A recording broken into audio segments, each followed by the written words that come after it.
Hello बच्चों। मस्त। ये आपका मोशन इन वन डायमेंशन का दूसरा लेक्चर लेकर के आए हैं बच्चों, जिसमें हम लोग कर्व ट्रेसिंग के बारे में सीखेंगे। कर्व क्या है? ग्राफ। 1D में ग्राफ का जरूरत पड़ती है। एयरफोर्स एनडीए में बच्चों बिल्कुल सवाल आता है इसका, नेवी में। तो मैं आपको सबसे पहले इसमें जानकारी जो एकदम बेसिक बताऊंगा तो आपको बिल्कुल क्लियर आएगा। सबसे पहले बच्चों दो तरह के फंक्शन होते हैं, आपको मैं एक बात कोने में बताता हूँ। ये बात सुनो जरा। दो तरह के फंक्शन होते हैं बच्चों। और वो कौन दो तरह के फंक्शन है? जैसे एक फंक्शन तो आपको मिलता है d y by d x, और एक मिलेगा इंटीग्रेशन वाई डी एक्स। ये दो तरह के फंक्शन आपको मिलते हैं बच्चों हमेशा।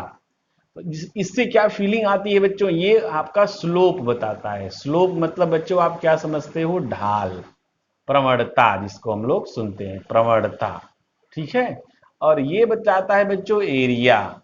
क्लियर? ये चीज जो बताता है, ये पूरा आपका स्लोप हो गया, ये एरिया हो गई। एरिया मतलब बच्चों क्षेत्रफल। तो आपको क्या समझना है, अगर कहीं पर d y by d x जैसा कोई फंक्शन आता है तो d y by d x वाले को स्लोप मानेंगे, और अगर आता है इंटीग्रेशन वाई डी एक्स तो उसको हम एरिया मानेंगे। क्लियर हो गया बच्चों? ये स्लोप है और ये एरिया। अब आगे की बात करते हैं बच्चों। जैसे सुनो, यहाँ पे ग्राफ में हम आपको तीन तरह के ग्राफ ज्यादातर आपसे पूछे जाते हैं।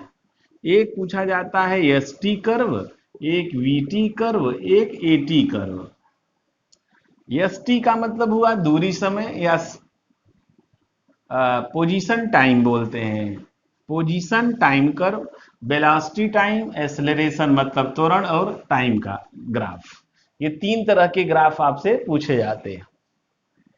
देखो बच्चों, बिल्कुल सरल तरीके से आप समझो। जैसे आपको बताया जाता है कि वेलोसिटी क्या पढ़े हो, बोलो तो। बताया गया था पिछले वीडियो में ना,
पेंडिकुलर 10 बेस 2, ये बस आप समझ गए होंगे, 5 लिख देंगे। 1 सेकेंड पर वेलोसिटी, अब 1 सेकेंड यही होगी, वेलोसिटी आपको बिल्कुल यही मिल जाएगी। फिर 3 सेकेंड पे वेलोसिटी मिलेगी 0।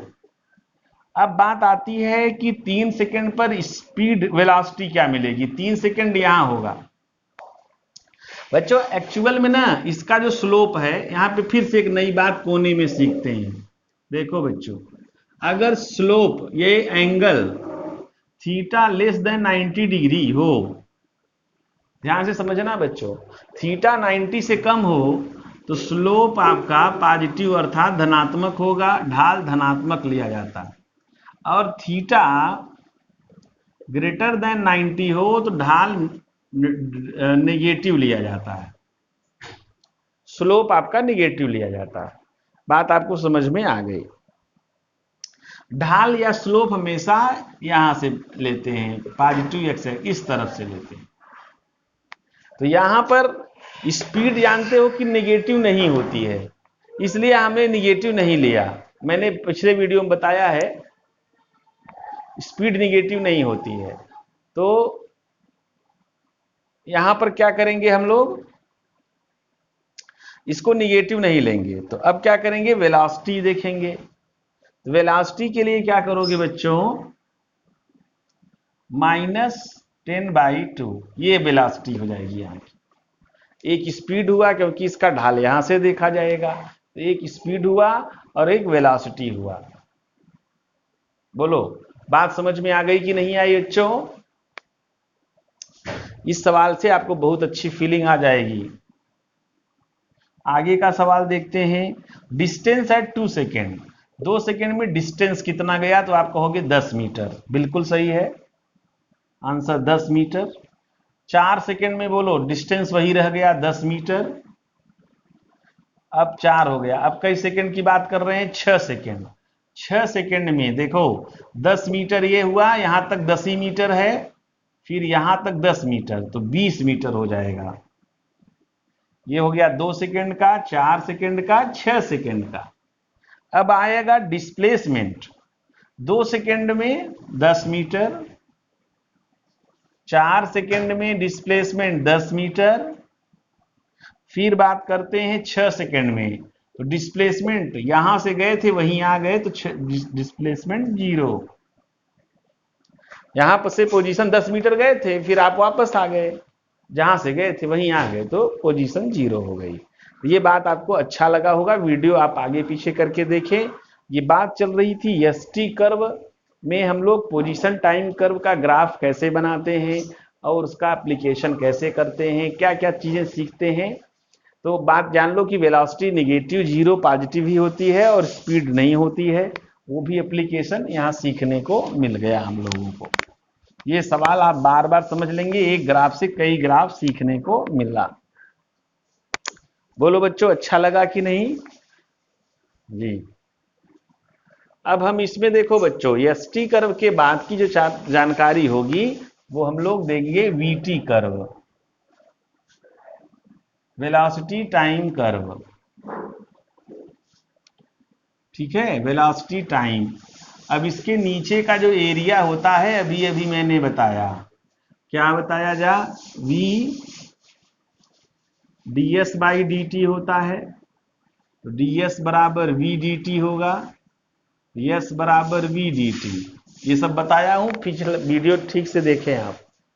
वी डी टी का मतलब क्या मिला, एरिया अंडर वीटी कर्व। ठीक है, तो एरिया, इसके अंदर का एरिया क्या दे देगा, एरिया दे देगा यस, अर्थात डिस्टेंस या डिस्प्लेसमेंट। ठीक है ना, डिस्टेंस या डिस्प्लेसमेंट दोनों देगा, वो तो पॉजिटिव नेगेटिव करके अपना लिया जाता है। ये बात आप लोगों को समझ में आ गई। वीटी कर्व का एरिया ये देगा, लेकिन सर अगर हम लोग इसका स्लोप निकालें तब क्या आएगा? बात ध्यान से समझो बच्चों, हर चीज सीखना होता है। देखो slope of VT curve, slope क्या होगा बच्चों, बोलो बोलो, स्लोप क्या होगा, dv बाई dt, क्योंकि स्लोप क्या बताया हूं, dy बाई dx को स्लोप कहते हैं। तो dv बाई dt ये स्लोप हुआ। स्लोप को किससे लिखोगे, एक्सेलरेशन। ए देखो, ये हो गया स्लोप। बात समझ में आई कि नहीं समझ में आई आपको, बोलो। तो वीटी कर्व की बात अगर हम लोग करते हैं तो स्लोप ऑफ वीटी कर्व क्या दे देगा, डीवी बाई डी टी, और ये स्लोप देगा। ठीक है ना, मतलब वीटी कर्व का यहां पे लिख देता हूं बबलुओं, ये वीटी हो गया, ये देखो। अब इसका हम क्या निकालेंगे, स्लोप माने ढाल, ये एक्सेलरेशन होगा। तो दो चीजें पक्की हो गई, वीटी कर्व का एरिया क्या देगा, डिस्टेंस, और वीटी कर्व का स्लोप क्या देगा। ये रटने की बात नहीं है, यहां से देखो बिल्कुल फीलिंग आ जाएगी आपको। डीवी बाई डी टी शुरू से पक्का करो, d y by d x slope देता है, area under y d x curve area देता है। चलो बच्चों, अब आगे की बात करें। स्लोप एरिया तो समझ में आ गया। अब देखो, फिर से वीटी कर्व के बारे में जानकारी लेते हैं हम लोग ना। ऐसे मान लो ये V और ये T हो गया। तो अब क्या पढ़ोगे,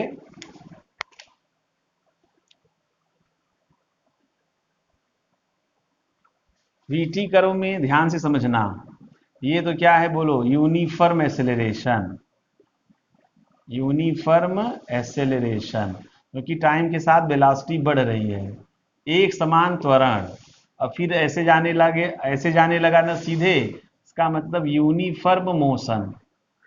यूनिफॉर्म मोशन, एक समान गति। इसमें वीटी कर्व में अगर सीधे ग्राफ आ गया तो समझना कि व्यक्ति एक समान चाल से गतिमान है। फिर इस तरह से आ रहा है तो यूनिफॉर्म रिटार्डेशन। मंदन मंदन, पक्का हो गया, यूनिफॉर्म एक्सेलरेशन रिटार्डेशन, मौज है तुम्हारी। अब देखो एक दो और भी चीजें इसमें सिखाते हैं, क्योंकि ये ग्राफ का वीडियो है बच्चों।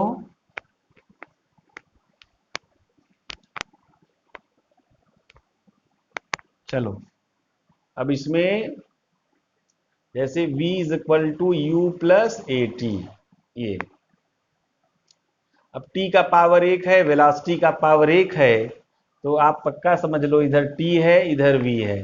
तो शेप, मतलब शेप क्या बनेगा बोलो, शेप बनेगा स्ट्रेट लाइन।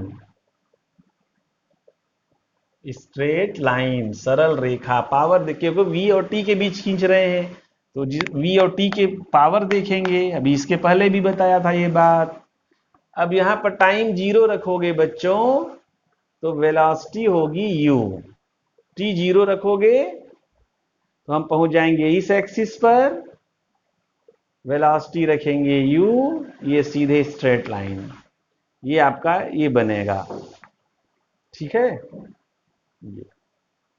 फर्स्ट इक्वेशन का ग्राफ इस तरह से बनता है, v is equal to u plus a t का। ये मैंने कैसे समझा दिया, आपको बात समझ में आ गई होगी। तो वेलोसिटी टाइम कर्व के बारे में आपको सिखाया जा रहा है। फिर जैसे आपको ये भी बनाना हो,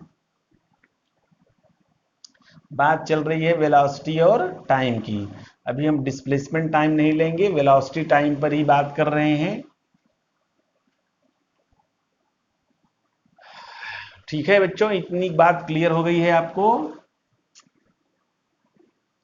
ये तो शेप बता दिया आपको, कैसा कैसा शेप बनेगा, वेलोसिटी कब इंक्रीज करेगी। अब एटी कर्व के बारे में थोड़ा चर्चा करते हैं। एक्सेलरेशन टाइम, एक्सेलरेशन क्या होता है बच्चों, dv by d T. dv बराबर क्या हो जाएगा, ए डी टी, इंटीग्रेशन कर देंगे।